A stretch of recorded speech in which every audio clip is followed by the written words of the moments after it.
উচ্চশিক্ষার জন্য আমেরিকা যাওয়ার চিন্তা করলে প্রথমে যে বিষয়টার কথা মাথা আসে সেটা হচ্ছে আইএলটিএস। কিন্তু গুলশানের আইএআইসিতে নাকি আইএলটিএস ছাড়াই আমেরিকা পাঠাচ্ছে স্টুডেন্ট বিষয়। কিভাবে তারা এটা করছে সেটা জানার জন্য আজকে আমরা সরাসরি চলে এসেছি গুলশানের আইআইসিতে। আমরা শুনলাম যে আপনারা নাকি আইএলটিএস ছাড়াই আমেরিকার ভিসা দিচ্ছেন স্টুডেন্টদের, মানে কিভাবে?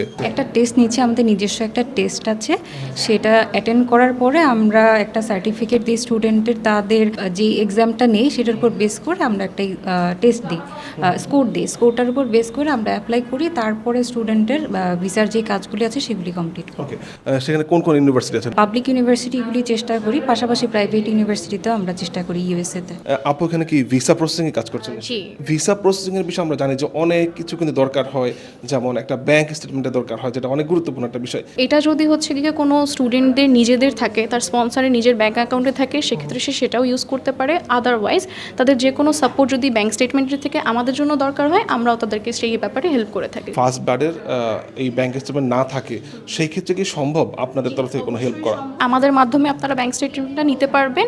আমাদের এটার জন্য হচ্ছে গিয়ে আলাদা করে চার্জ থাকে। ব্যাংকের সাপোর্টটা আপনি আমাদের থেকে ফুল 1 ইয়ারের জন্য পেয়ে থাকবেন। এই ফুল 1 ইয়ারে আপনি যেই দিন এম্বাসি ফেস করবেন অতদিন পর্যন্ত এই অ্যাকাউন্টের টাকাটা আপনার জন্যই থাকবে এবং আপনি ইজিলি এটা নিয়ে এম্বাসি ফেস করতে পারবেন। আপনারা কি আজকে নতুন আসছেন এখানে? জি, নতুন। কি দেখে আসলেন এখানে? আসলে এটা সম্পর্কে আমার কাজিন যে ওর থেকে শুনেই আসছি, আমার এই ভাইয়ের মেয়ের জন্য আর কি কথা বলার জন্য।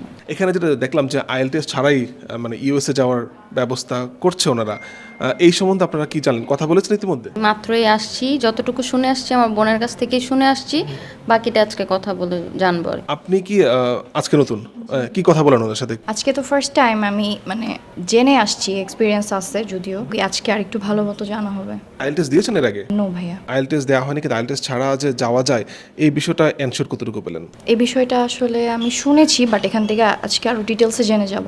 আপনার এই সম্বন্ধে জানতে চাচ্ছি, আজকে নতুন হচ্ছেন এখানে? না না, আমি এর আগেও আসছি। আমার ওয়াইফ 2 বাচ্চা অলরেডি চলে গেছে ইউএসএতে। আমি মূলত আজকে আসছি হলো F2 ভিসার সাপোর্টটার জন্য, যে আমার ওয়াইফ বাচ্চা কাচ্চা চলে গেছে, এখন মানে আমার ভিসা আপনি যেতে পারছেন? জি, যাবো আর কি, শুরু করব, শুরু হলে হয়ে যাবে। ও তো একবার দাঁড়াইছে, একবারই হয়ে গেছে। ইউএসএ যাওয়ার জন্য আপনার কি আইএলস দেওয়া আছে নাকি আইএলস দেওয়া নাই?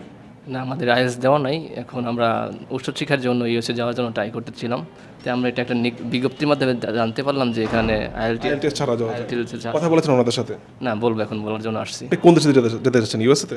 আমি এখন কথাবার্তা বলবো, দেখি যেটা ভালো হয় আমার জন্য ইউএস বা ইকোতে। আপনি কি কোন দেশে যাচ্ছেন, যেতে চাচ্ছেন আর কি? ইউএসএতে নাকি? হ্যাঁ, আমরা ইউএসের জন্যই আসলে। ইউএসএ কেন? এখানে এডুকেশনের মান ভালো, সব কিছুই ভালো আর কি। কখন আইএলটিএস দেওয়া হয়েছে এর আগে?